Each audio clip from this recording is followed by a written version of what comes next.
Let's get to stock of the day, because we do have a few companies here in Australia that report sort of out of cycle, out of that sort of February, August collective. And one of those is Collins Food, which has reported its FY26 today.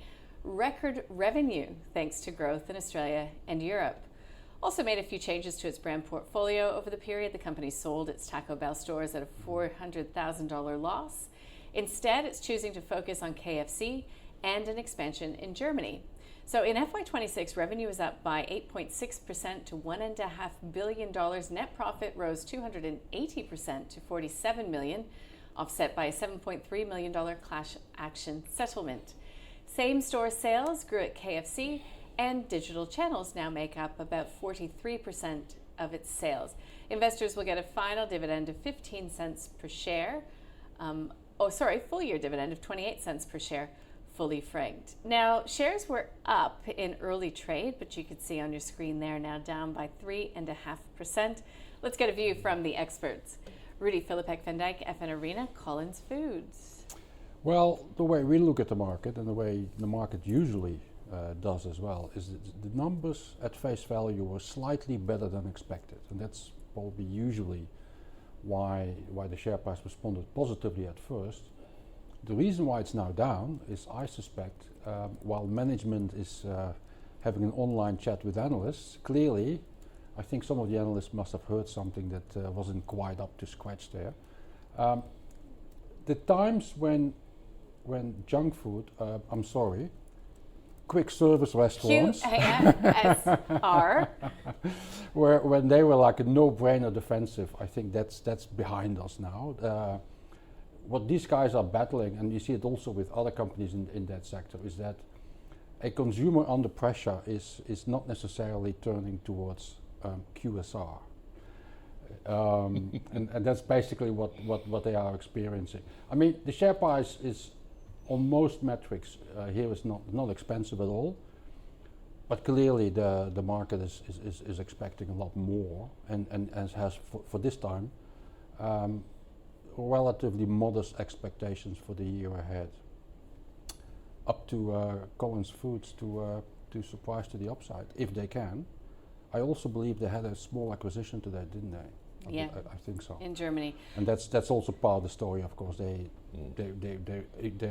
expansion in Europe is predominantly through purchasing existing stores. Yeah, and what I've just sort of sent a note out to the newsroom is, in these results, we always look for that trading update coming through and the outlook. So the first 8 weeks, total sales growing 6.7% in Australia and 26% in Germany. But it does go on to talk about consumer sentiment being hit by the Middle East conflict, higher fuel prices weighing on sales in the early part of FY27, talking about costs, expecting a relatively stable cost environment, commodity inflation expected to be flat, talking about avian influenza in Europe.